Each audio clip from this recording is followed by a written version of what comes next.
Rien, il le dira.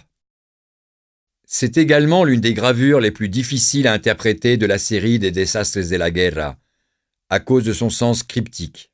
Dans le titre manuscrit que Goya a mis dans la collection d'essais, qu'il a remis à Sean Bermúdez, il indique « Rien, il le dit ».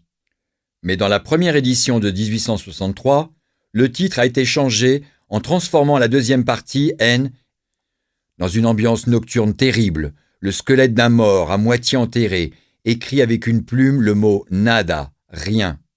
Au fond, on voit une série de silhouettes sinistres et monstrueuses, fortement expressives, et on devine la balance déréglée et l'épée de la justice.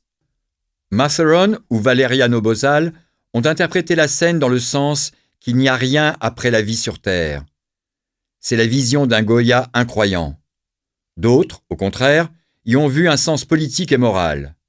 Ainsi, La Fuenteferrari a interprété le « rien » comme le fait que la guerre d'indépendance et la révolution bourgeoise, entreprise à Cadix, n'auront servi à rien, au vu du retour de l'absolutisme avec Ferdinand VII. Jesús Vega fait aussi une lecture de nihilisme politique, car il ne va rien rester des victimes de la guerre montrées dans les désastres précédents, et qu'une nouvelle guerre entre Espagnols va commencer. Absolutistes contre libéraux. Arturo Hanson Navarro partage ses dernières interprétations, conformes à la situation politique vécue en 1814-1815. Là où auparavant il y avait lumière et raison, il n'y a plus rien que de l'obscurité.